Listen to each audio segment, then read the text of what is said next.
trop longtemps que tu nous fais perdre le temps. Depuis 40 ans, tu refuses de foutre le camp. Aujourd'hui, nous demandons la vigilance de la population. Si tu nous laisses dans la merde, oh là là, oh là là, quitte le pouvoir. Très heureux de vous savoir nombreux devant vos écrans, chers téléspectateurs, en train de nous suivre dans vos maisons, dans vos salons et partout ailleurs. Et bonsoir chez vous. Nous sommes là, chers téléspectateurs, à Kinshasa, la capitale de la République démocratique du Congo. Nous sommes venus rencontrer les notables Congo pour passer quelques émissions à caractère purement politique. Aujourd'hui, nous nous sommes intéressés d'un sujet qui fait couler beaucoup d'encre et de salive. Comme vous le savez, la province du Congo central, ça chauffe, ça brûle, et les voix s'élèvent partout, en tout cas, que ce soit à Matadi, à Boma, à travers la République démocratique du Congo. Peut-on parler d'une crise institutionnelle dans la province du Congo central? Nous allons premièrement faire parler sur ce qui s'est passé, la décision de l'honorable président Papi Montezolo. On va parler sur la question orale avec débat adressée au gouverneur du Congo central, grâce Kongamwaswangi Bilolo. Cette question de l'honorable Serlin Gonda. On va aussi parler sur la convocation à Kinshasa de tous les gouverneurs des provinces, mais aussi tous les membres du bureau des assemblées provinciales. Et enfin, nous apprenons aussi, parce que nous sommes à Kinshasa, qu'il y a une marche de soutien aux institutions provinciales. Voilà, pour en parler, chers téléspectateurs, nous avons invité pour vous un habitué de cette émission. Il s'appelle Samy Diankenda Lubaluka. Il est le président national de la CDKC, qui est la cohésion et développement du Congo central. Salut, cher président. Salut, monsieur André Matombe, Sondo. Est-ce que, dites-nous, vous allez dire la vérité dans cette émission ou bien vous allez cacher des choses? Oui, monsieur André, vous me connaissez bien. Vous le connaissez que moi, je n'agis que par la vérité.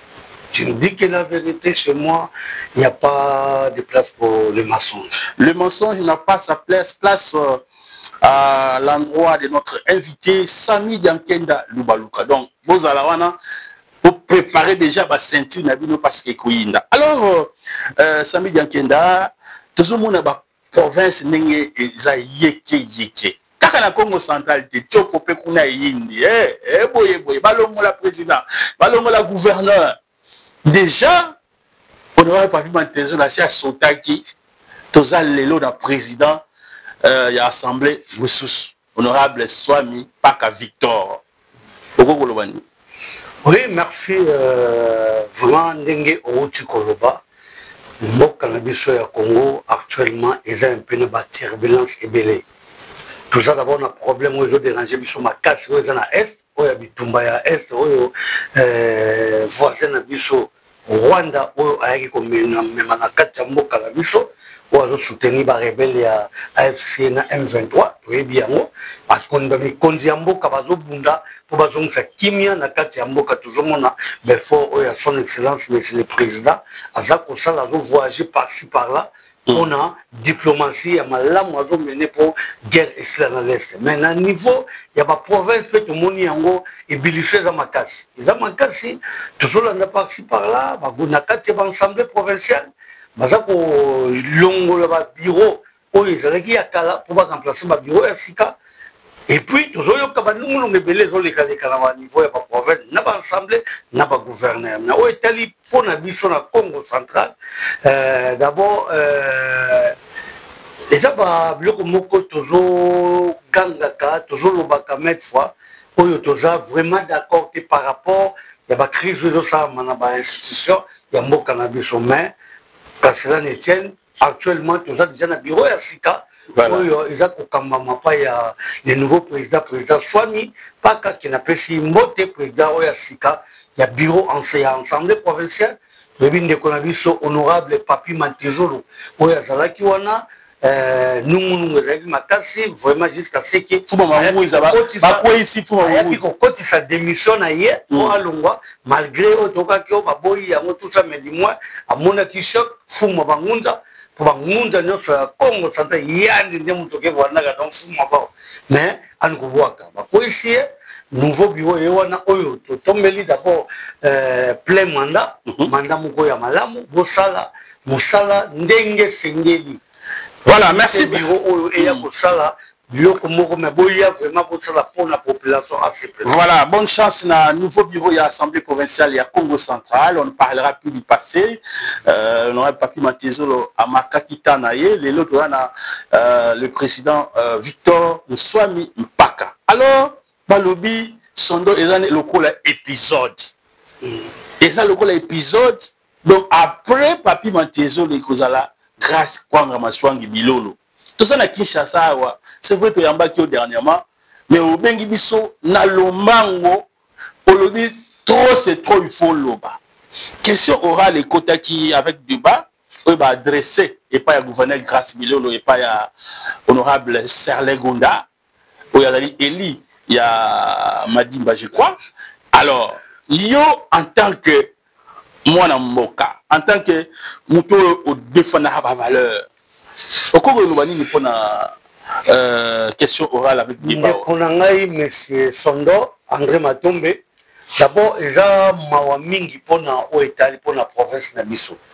Mawamingi parce que il y a des gens qui ont la constate, qui ont commis habitude. Il y a des ceux qui gouvernent à côté, il y a un groupe qui s'est créé pour créer un pour gouverner à Kim. Ba gouverner na biso ya kala tona papa mbati asalaki asilisaki mandat na ye ba ponier député akei atikeli vice na ye o te ba ki Deo Nkusu à l'époque te komona Deo Nkusu ye grâce na gouverneur Jacques Madoye ti kondo Jacques Madou vraiment qui son âme repose en paix ayeko tika biso akufi mais du moins qui mezalaki te komona yeko comme après gouverneur atuma tubona ye mbilinga alongwe. Tu vois comment Gibandu aye, Bilinga ake grâce Bilolo mais finalement. Gibandu zaki Bilinga te zaki ba élection. Gibandu ezaki élection aki ko remplacer Atuma Tubona. Oyo akendaki ba na Justin, na ville gouverneur Justin, parce que intérim. Alors Gibandu aye, Gibandu zaki motana aye c'est vrai, ti mandat esili na ba élection. Malgré que Bilinga ngezalaki, mais asili saki mandat là. Asili si mandat. Parce qu'à l'époque, le président de l'Assemblée, l'honorable Jean-Claude Vouemba, il y a des qui étaient démissionné. Voilà. Voilà d'ailleurs, vous te rappelez, Ayaki Kolonga, tout comme on a dit, Moumamoko Poye, il y a Batumoko, au bazar, on a créé des autres dans la province de Congo central. Moumana, Balalité, Bazo Kolopona, Bango, Bez, Nabango, Zakaka, il faut pas créer des autres dans Congo central. Tu vois comment on a excellence grâce à hier. Abandi Moussa a présenté le programme dans l'Assemblée. Il y a 5 ans. Tout le monde peut un programme à présenter dans l'Assemblée provinciale. Azako Landela Yango, Azako Sala, la population de Congo central, Azako très très contente par rapport à la réalisation du gouverneur grâce à la maçon de Bilo, Azako posé sur le terrain. Et qu'on peut savoir que nous avons besoin de tout le monde comme ennemi à Congo central. On va quand même Congo central à Bango.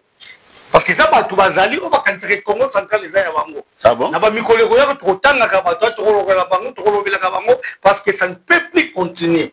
Tout le monde a faut mettre ça. Nous, étant notables à Congo central, la qualité de la président national, il y a CDKC, où ils ont cohésion et développement du Congo central. Tolingi mboka na biso ke niwoso tolingi développement la province mais na bilinga province ko développer.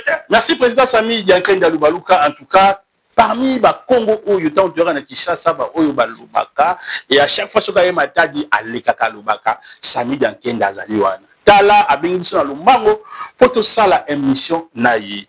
Alors yo zo lo ba makambo na ba bilinga c'est vrai mais tant que bazo bengisa gouverneur pour bailler ba politique générale ya gouvernement provincial na yé ni on soit za et comment na règlement intérieur à assemblée ni on soit za contre constitution te Sami Diankenda te wana na ensemble provincial fait ça musala nango musala ya ensemble provincial ils allaient contrôle il y a gouvernement. Mais c'est ce que l'honorable Serlé Gonda va contre-traiter Makambo Itali contrôle parce que biso population to tinda ba député pour ba kende ko sala la biso ba bengi mibeko c'est-à-dire edit ba edit oyo ndenge mboke ko tambola yango to tindela bango biso to moni na ba jeune problème tel ezali bino ba député bo kende bo sala o ba bengi mibeko moko bo pota musaba ba jeune et puis à part ko sala ba mibeko wana o ba bengi ba edit na niveau ya provincial to bisi bango bo talela kabiso ba mikonza mboka wana c'est-à-dire gouverneur na équipe na ye ba ministre bango nyonso na ba mikonzo ba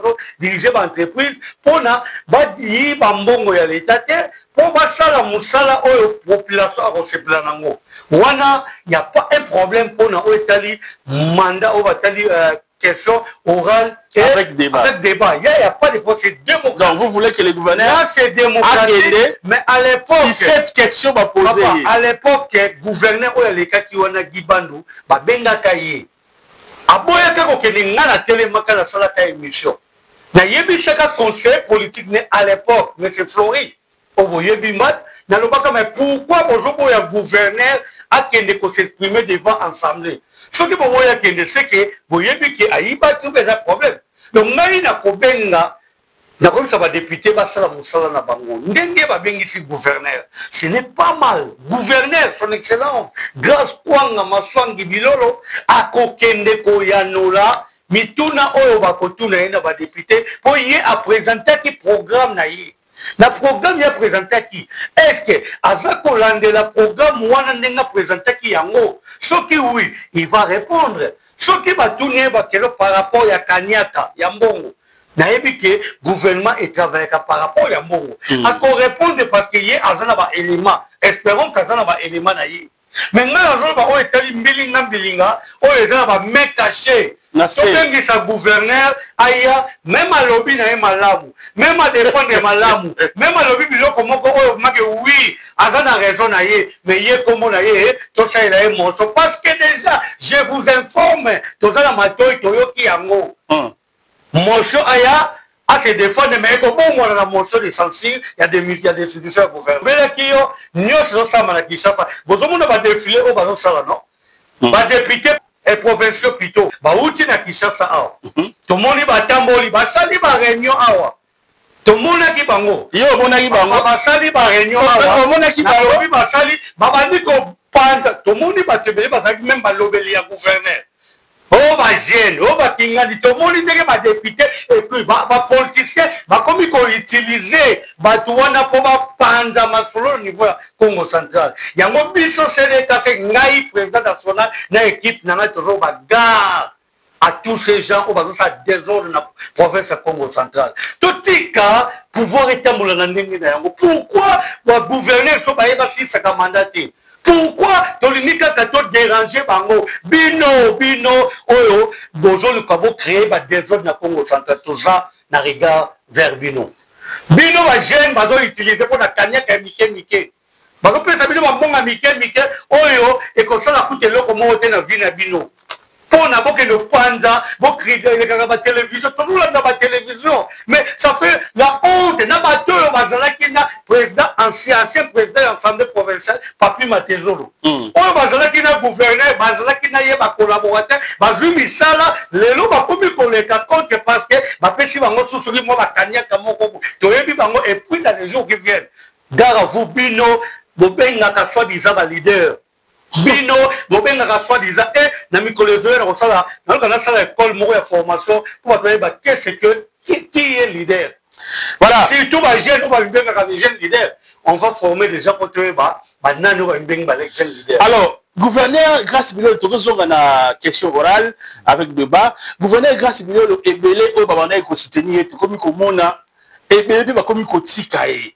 On dirait ba jeune reconnaissance na ebité kotika ye pesi ba moni peut-être ba musba lo ba que non ndenge ba yokana ki azo sala bongo te population soki boye yo en tant que muto défendaka intérêt population on lo baka pour la ba jeune ko lo bani angema tombe yango lo ko ngona lobi biso nyo to soutenaka ba biko nana ebité que biso nyo to bundaki po grâce son excellence comme gouverneur si on mona ki ngape na zalaki to kitaki une équipe ya campagne Je vous l'ai dit, bah, mon angate tozalaki, mais nga nazo informé bino nga ibga Sami Diakenda et là on n'allait pas gouverner. Donc ça y est le côté. Nazo bisabino ngai d'abord je me respecte. Nga Sami Diakenda est congolais, est mwana ya Congo central. Vraiment menga ya Congo central qui na menga. Moi je ne viens pas auprès du gouverneur ou de X personnes pour appeler ça moi ba miette. Je ne viens pas auprès de tel pour appeler ça mais je viens contribuer, contribuer aux provinces de la Congo central et de Liboso. Tout est capable de me conduire pour que je puisse soutenir yo. Ce commissaire chef de poste na PHT, au moins madame la Rosala yo. Yaki pour commissaire ministre, ce commissaire dans la vous au besoin de la politique wana. Tout est pas me conduire, tout même ma idée. Bah, idée au biso trop mieux n'a pas mis compte. Oui, pas gouverneur, on dit que son excellence. Idée mon qu'on a ça dans notre talent, oui, tellement comme par exemple dans Matadi, tout ça dans Ndela mon qu'on peut pas faire kate. Côté wana, ce qui Ndela wana otongi yango, en toi vous allez bien pour la population et puis pour la yo mon copain na mandat na yo, et vous savez le comme ya malam. Voilà les idées que nous devons apporter auprès de la population. Mais ce qui toujours le bagage côté wana, on sale là qui mon conduit. On lien mon à mon conduit, tu es bibino.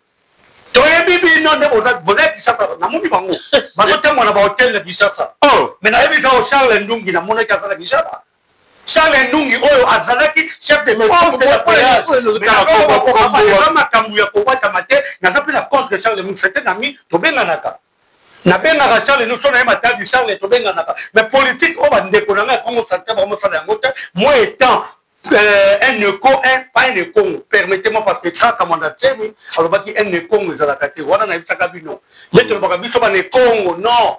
Bena Congo ou bien Ba Congo. En tant que Bena Congo. En tant que Bena Congo, en tant que mon Congo, comme de valeur, il y a des choses à toujours défendre le Congo central. Moi, je fais des débats, là, ça va débattre le Congo central, le Congo central. Na Kishasa plutôt. Dans le Congo central, RDC pour Ebonga, et le Congo central d'abord il faut valoriser. Alors, parmi les autres, comment le chef de l'État, les autres, c'est d'abord à valoriser le Congo central, à Pessibiso, primature, maman Soumina, on a Pessimo, le premier ministre, il y a Congo central, à Pessibiso, gouverneur, il y a Banque centrale. Oyo to pesi mbote na gouverneur son excellence Wameso a pesi biso ba konjebele ministre de l'économie nationale professeur Moukoko Samba toujours mon appelé ba ministre belé ministre des sports Didier Boudimou pourquoi pas biso siko biso to lukape to sala bloc l'unité on le to landela ba gouverneur on le to landela le lokena hôtel nyon ba pesi mo le na télévision on lobby mes frères et sœurs bino ba frères nanga bolé kana ba télévision to le capé na ba télévision to ba do dénoncer bino ko comme cop na bino boye na gouverneur tel bolé mbongo bo sali cop bolé mbongo la gibandu bolwa bokomie bolé mbongo to mona bino bo kumisi gibandu bobomi gibandu to moni bino bo kumisi gas bilolo bobomi gas bilolo bo kumisa atuma tubona bokoma lelo yo gala vous botika gouverneur ozala kanda nazana kanda ya province nanga po batona bazo bebisa province nazana kanda makasa ande matombi nazo kita Matadi na sala be mission na Matadi et je vais sensibiliser la population na sensibiliser la population alors tout le monde yé on dirait qu'on dit que la grâce on dirait il funda mbongo moza ngani bakaka yango zo sala ba mission to le kaka sondo Sami Diakenda yo ebe pona mutale ka mission sondo eza pa pamba te mutu no sala kaka te ndebo moni sondo asa journaliste pamba te ma émission na e eza taniaka nazo sabino parce que la presse eza mbongo parce que wala mais ngwana te ngana bimisaka mbongo temero litana na lobi ngana bimisaka mbongo ya poche ngana futi son excellence monsieur le gouverneur qui est la nani président de l'assemblée provinciale député ministre ou bien nani politicien ou ya Congo central président Sami Mbongo ou aleka na émission abima aloba yango nazaka mbongo na parce que je travaille j'ai un salaire nazaka mbongo na ngana futi nazana tante politicien moko pesa nga ba miette on a les canaux attaquer gouverneur na attaquer président de l'assemblée provinciale na attaquer député Tongolo donc tokoloba yango boy tolingi kimia na Congo central kimia wana to travailler botika gouverneur ba député ba sala musala na bango ezani ko sala ba edit nous sommes très contents musala bango ezani ko contrôler le gouvernement soki ba bengisi ezala te pino ko soutenir ka grâce bima masangi bilolo bolo ba ke to kandela député ona comme ba bengisi gouverneur to ko beta je suis contre ça et ça musala na ye ndenge député honorable Célin asali yango mais ezalate loboko moko batami na sima aye gouverneur a pesi ma réponse au lieu de mettre ma poco par rapport na lobi soki à répondre mais moi na classe nous toujours tourner question même la classe soki moi na répondre bien ba sakani na classe ba tourner question on répondre bien ba sakani mais ce gouverneur aye ba tourner ce qu'on 15 questions sur combien de questions ce qu'on répondre très bien même attendre 15 sur 15 mais ce qu'on répondre attendre 10 sur 15. Voilà, merci beaucoup. Je rappelle à nos téléspectateurs que nous recevons Samy Diankenda Lubaluka, qui est le président national de la CDKC, Cohésion et Développement du Congo central. Nous sommes dans la ville, province de Kinshasa, la capitale de la République démocratique du Congo, de Koba Sekokoba. Alors, Tomba qui déjà n'a mis sa poisse, vers le intérieur Chabani, Chabani, à Bengissi. Gouverneur Nio c'est ma province à ben ici membre bureau Nio c'est ma province na vraiment alors déjà le 5 novembre oyo convocation wana parce que remarquer que on dirait hier ça ne va pas et que sauver grâce million l'auto et continuer sur son katia potopoto papa ezama kamba ko sauver te biso no Congo. La RDC, c'est un pays bien organisé où il y a des institutions vraiment établies. Dans le niveau national, le président de la République, son Excellence Félix Antoine Tshisekedi Tshilombo, a montré qu'il y a un problème dans le pays. Tout ça attaqué dans l'Est, mais pourquoi pas à l'interne aussi, la guerre les amis. Dans la province, tout le monde a Chopo, tout le monde a Kwango, tout le monde a Congo central. Le président de la République est garant de la nation. Non. Ça ne peut pas continuer. À ça, le gouvernement, à Bengissi, le premier ministre, à Yébissi, ministre intérieur. Non, parce que le ministre intérieur, il est censé Hollande là, où l'Union c'est une politique interne, c'est-à-dire l'Assemblée provinciale. Abi Bengana Yoka, tous les gouverneurs, tous les présidents, tous les bureaux, il y a une assemblée provinciale. Pour être, il faut te mettre fin à des désordre au niveau de la province. J'ai salué cette initiative. Pourquoi? Parce que le ministre de l'Intérieur a montré que c'est trop, il faut te mettre en fin à Bengissi Bango. On a vu que mardi dans les 5, Bakozala Awa. Donc, on va stop, communiquer avec la stop. Full stop et salemi. Assemblée provinciale. Oyo akoyo kate décision oyo kobima oyo bakolobela bango bakomona sort na bango parce que biso totinda bango te bakeke mais na moni neti yo oza contre question orale ya honorable non na lobela ki yo eza musala ya ba député musala na ezali ko sala ba edit ko contrôler gouvernement. Je félicite M. Honorable, c'est parce que Sali Moussala, Yango, Tolingi Bino, ma député, les 40 députés Ototindaki, Moussa Moussa Nabino. Ce moment, il Kokoso, le ministre était. Parce que le ministre est belé, il y a Bisso, et là, ma Congo ministre, il va salaté. Et prochainement, on sera les missions auteur au gouvernement provincial. Alors, réunion, on a rencontre, on a convocation, on a. Et que ça a été, les députés ont ressources pour contrôler le gouverneur, et que les députés ont Kimia, la caca, le gouverneur est tombé. Monsieur André, qui ne sait jamais, les députés vont ça. Si on va faire la base, ça tout est séqué, les salaire va rouler à Pamba. Les députés vont rouler à salaire à Pamba. Les des ordres, le gouvernement central, le président de la République va mener noir, on va créer la cacophonie dans la province.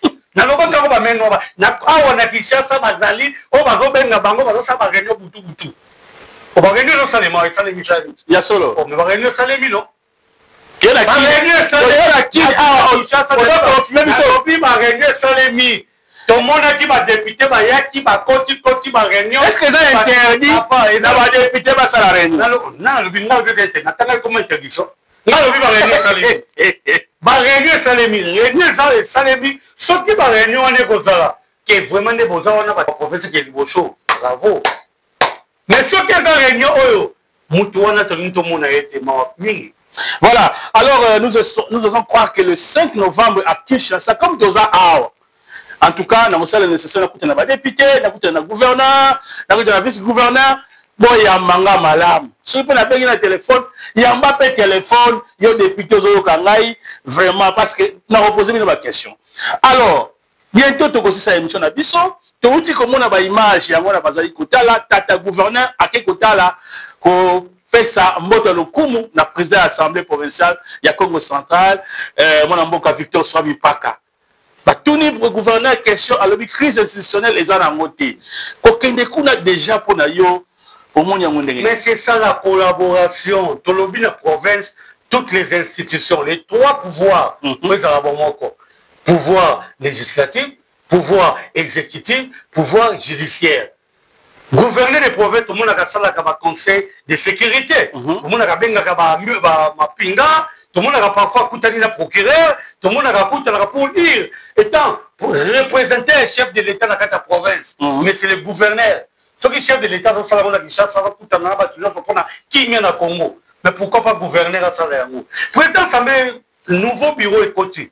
Mais le gouverneur, il faut qu'il nous en quelque sorte qu'on présente ma civilité. Parce que l'Assemblée provinciale, gouverneur a l'émanation de l'Assemblée provinciale. Ma député de Bataka gouverneur. Mais comment Bato Batakinga?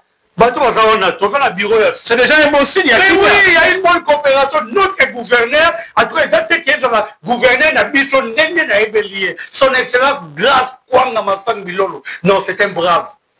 Quand je dis un brave, non. Un brave, tout le monde a une information dans la Kinshasa, mais dans la Congo central. Parce que chaque semaine au moins, parce que ce côté Jacques Assamou, les Congo central, dans la Congo central, et je suis les informations. Non, nous avons un véritable gouverneur. Mais ça, je sais l'équipe, je crois que bon, mon frère Sondon, bientôt les deux institutions, Assemblée provinciale, exécutif provincial, tout le monde a vu Bomoko, on va venir together. Président Swami, Yaman Nekonayo gouverneur. Quand il y a des problèmes entre Binomi Balé, président, gouverneur, beaucoup on dit toujours que l'un se lave en famille. Tokosenga, qui m'a aise dans la province, gouverneur n'a biso grâce quoi ma femme Bilolo, Asala, Assisa mandat il y a 5 ans, la population a payé, Bino à travers Bino député, président assemblée aujourd'hui. Gouverner assemblée provinciale to sengi yope mandat oyo osilisa yango tito kokena ba élection na 2028 wana ezanga na sengi président Swami na bureau na yo bo kamba assemblée na ndenge ya malamu tina 2028 bo silisa mandat na bino et puis notre gouverneur o azosala misala makambu oyo ngana monaki ngana lobaka ezaka sentiment ke eza fanatique j'étais à Matadi na uti na moni bandela na moni stade Lumumba oyo bato lelo bato beno bakoma wela bango ba inaugurer stade Lumumba oh na zo ba masoro beta ba ya ko inaugurer moté to ba ego betama balingite le gouverneur grâce quoi maintenant ministre ya sport on a dit ça comme il y a un menton on a Didier Boudimou va inaugurer mais je vous informe c'est le gouverneur grâce quoi on a inauguré stade Lumumba parce qu'il est là a aussi sa mandat il y a 5 ans. Merci beaucoup en tout cas aux autres ça mais les Kambouasuka ils allaient marche de soutien oyo ils ont organisé lobby lundi ba chaîne ba lobby trop c'est trop et Sengel to soutenir ba institution et ça l'assemblée provinciale et ça la gouvernement provincial koyoka yango to monde déjà ba réseaux sociaux ya koyinda batu ba lobby penza lundi ba koya mopondo bata grâce minele ba liba koya mopondo ba lobby pas question ya des ordres de grâce ça peut pas mandat na assemblée baza ba travailler ensemble yo c'est une bonne idée mais yango ngai to ko jagelo ko moko batu ya grâce ba lobby ba koya non population ya Congo central et lobby ekoya grâce à ça na batute batu ya grâce c'est toute la population ya Congo donc batu nyos ba no marché papa so mona wapi match pe batu nyos ba sala so batu nyos banjele o karama to ta mo ndenge ni match ça sera toujours représentation donc c'est-à-dire notre gouverneur de province Congo central grâce notre président de l'assemblée provinciale Swami notre les autres institutions oh, biso population to soutenir to sengi na toute la population du Congo ça fait place bozali marche sur les alingai ba représentant ba membre na ya CDKC na lobi bo participer na marche wana to soutenir ba mi continue biso to boyi ba ennemi ya Congo central ba mona que Congo central population aza na ba mikondamboka toza na président assemblée provinciale na bureau na e toza na gouverneur de province na gouvernement na mobimba ti ba mandé ko sila na 2028 to que na ba élection ya futa. Voilà, je crois que ce que tous aïna matadi nous on a ka vanda bana alors base libeto nyonso na yake bandila na les copains. Et je crois que quand il y a matadi tu kuta na vana ça mu beto zona mosi ya vanda na institution provinciale il y a Congo central en tout cas mingi kutuba kwa ndia kabe diabu ya chuka mais avant tout ça likambo est-ce que rencontre wana et que ça a été une question avec débat où il y a honorable Serlet et le Balomoula moto et tout confondre question les amoussanes ba député ba député ba bengi gouverneur d'azawana comme ba lobi question ba notifier hier sont déjà notifié à cause de greffe union sur ma question wana à ko préparer une équipe na éducation équipe ya malamu à ko kende ko répondre et lobi telonga parce que député na biso honorable Serlet azana devait ayeba par rapport à ça, il fallait parce que nous gouverneur à Ibi, gouverneur à Saliboé, il y a un président, ancien président assemblée, Papi Matezolo, Baïba Kimbongo, Oba Somba qui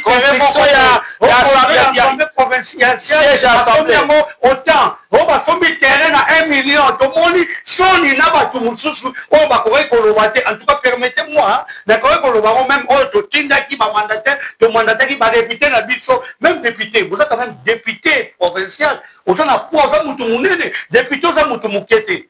Yo député, batoubaye ba conscient, ba lobelio, on menait ba enquête, ok, yo député, ok, na mona ki ba somba ki ba pele 1 million, na mona ki est-ce que bino on di ba yango, na kata matade, vous voulez pas yango. Mais, ça y est, ba preuve, ba preuve, gouverneur, oya, il pas compris ça va répondre par rapport à ça. Donc, na lingi, tous abomons, kototika, député, salam yo, merci beaucoup, nous vous aimons, nous vous soutenons, toujours soutenir l'institution. Son Excellence, monsieur le gouverneur, nous sommes là, on vous soutient, on soutient toutes les, pas seulement vous, même le bureau de l'Assemblée provinciale, nous soutenons tous les députés. Bisous pas la bisous quand il a été, oh G23, oh G24, bisous tu vois 40 députés. Bon, on a venu à G30, G40, là le but au mobile pour vous le bord. Soit tu as les qui ont bisous G30, population s'attaquer na yo. Tout le monde que G30. Bisous tu as vu ma député, bozo sala musala au peuple tout le monde qui bino, bon accompagner le exécutif provincial. Bon, ça va pas quand jambe n'était pas exécutif provincial. Bon, on a dit que Naï Koutou, comme hier, nous avons dit que Bisso Beto Longolae, Tolingi Angote. Merci beaucoup, nous vous soutenons. Et demain, il y aura la marche population. Boya et Belebo soutenir. Voilà, ça n'est fini pour aujourd'hui. Vous allez qui mot de la fin, il y a Mwanamboka. Sami Diankenda Lubaluka, président national de la CDKC, cohésion et développement du Congo. Vous sentez tant qu'il y a Lubaka, vous sentez la cohésion. Vous sentez qu'il y a un souci de développement de la province. Malgré Kinshasa a même thème naïe, Makanisi naïe, et ça dans la province d'origine. En tout cas, moi, Mboka, Longo n'y a pas naïo. Merci beaucoup. Nzambe a continué pour battre la yo. Merci. Tout le monde pour la province. Pour littérature. Merci beaucoup. Merci à Emerald Ndotoni, qui derrière nos caméras. Les prochains rendez-vous est fixé prochainement. Je crois que tous comme on a une série d'émissions, tous les députés, ceux qui ont le cas, on va faire quelque chose par rapport au Mboka Lobi. Numéro la biso zali wana benga biso okoloba sans problème. Qui est ensemble dans ma botte na biso, kutani na mikolo bizali koya. Au revoir.